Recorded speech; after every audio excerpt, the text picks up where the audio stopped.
federal government to be involved in anything, but especially security related stuff. And TSA is a perfect example of that. There's a legit need to screen to some extent people and things that are coming onto airplanes because, as 9/11 showed us, never again, that hashtag never again, that if you have a gigantic flying vessel that weighs hundreds of tons, I don't know, weighs a whole lot, and it's filled with flammable liquids, and it's also careening in the sky just below the speed of sound, you gotta secure that a little bit. Right.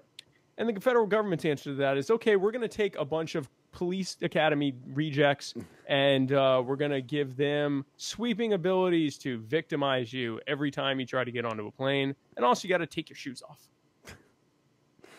Yeah, they really ran with that one. And that was a bit, you know, and it hasn't gotten better from... It is not.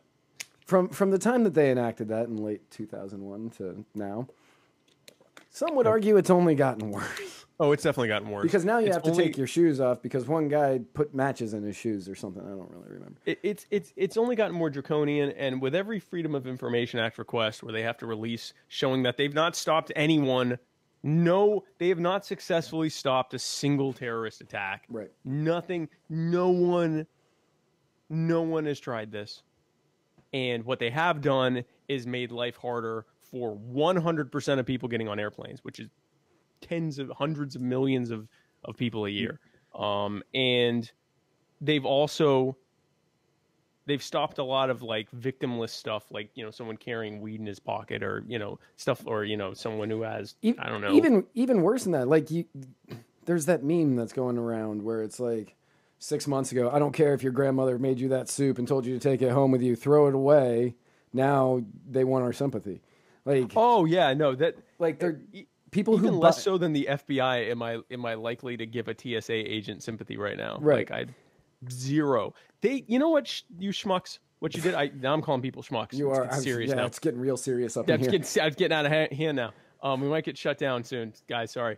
I had this is the dumbest story that I will tell within the next 10 minutes, minimum. When I went to camp, a girl that I liked gave me a toenail clipper, which is incredibly random, but she did. And it's just a toenail clipper, and I still have it, I think. No, I don't have it anymore, but I used to have it, and it was kind of important to me. Like, oh, this girl that I liked gave me this toenail clipper, and I needed it. Which is why she gave it to me. Right. And so I'm going through, and they pull. I was like, I don't know, 15 something at the time, and I'm traveling somewhere with my mom, and they pull us to the side and go, "Oh, we found a blade on you."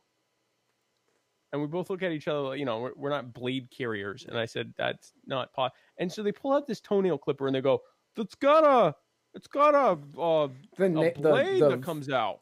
I almost cursed. The nail file thingy?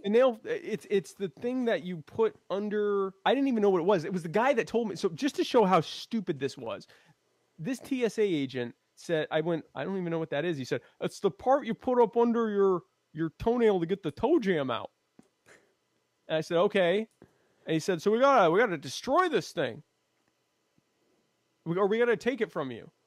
And I said, well, it's very important to me. And he just kind of looked at me like, why is it important? So I explained this to him, and he looked at me probably like our audience is looking at me right now. Right. And after I explained why it was important to me, and he said, well, I'm going to have to destroy the blade. So he's yanking at the thing, and thankfully he pulls it off. He goes, oh, you're not going to be able to get your toe jam anymore. I said, I didn't even know it was there. Thank you. Can I have my thing back? And it never quite worked the same because he kind of messed it up. Yeah, he kind of, whatever. So he kept America safe from my toe jam. He said it was too long. It was like that long. It was maybe an inch long. And that's what they do all day long is stupid crap. And then stupid and inadvisable crap. So no one in security would tell you. So for example, sorry, ma'am, you can't have that shampoo bottle. That could be a liquid explosive that could kill us all. Now go put it in this trash can directly next to me and in front of this giant line of hundreds of people. Yep. where it will stay all day long. With all of the other potential explosives. With all of the other bombs that your ISIS Confederates have been handing us all day long. Right. Let's make a super bomb of bombs right here at the headquarters of TSA for this part of the airport with all of our most sensitive and expensive equipment, not to mention the hundreds of people that are right here and the thousands nearby. Just put it there because it's obviously a threat. That's how not seriously they take their own crap. And it's truly just a way to make your life harder. I truly believe the TSA was intended solely to condition people with the idea that anytime you do anything where you're around any number of people for any period of time, you have to go through this ridiculously draconian set of rules and standards that make zero sense in some kind of Kafka-esque nightmare scenario solely because you have to. If you want to get on the plane, you got to, do the hokey pokey in front of us while we cradle your genitals. Right. And I will say, like, one of the dumbest ones that they do, like, it's all dumb. But one of the ones that I don't get is you buy something at duty free and you get out of the plane and you're like, you buy something duty free in Costa Rica, which I'm only going to use that because I've been there. And then you get to Miami. Shout out to Costa Rica. Woohoo. Pura vida.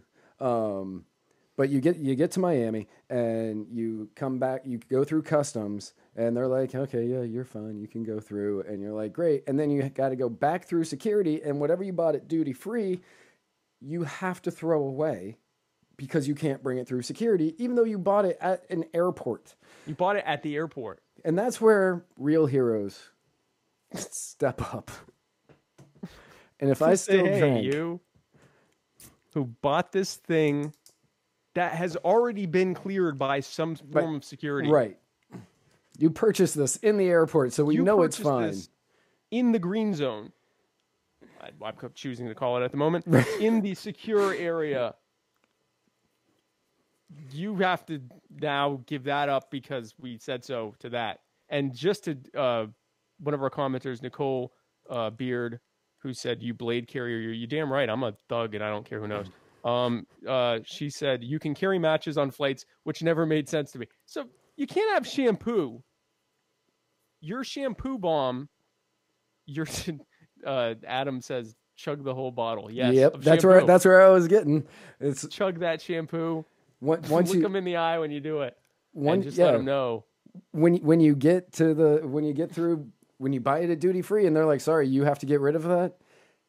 Actually, I haven't had a drink in 4.5 years now. But if I purchased something from a foreign country and they did that to me, I would be blackout on the next one because I'd be like, yeah, all right, 4.5 years sobriety, don't care. I would open that thing right there. Principle. Yeah, I would open it right there and I would drink the entire bottle right in front of them and probably vomit copiously. I would meet you in Florida to go to your AA meeting to say, he did the damn right thing there, guys. He's right back on the wagon.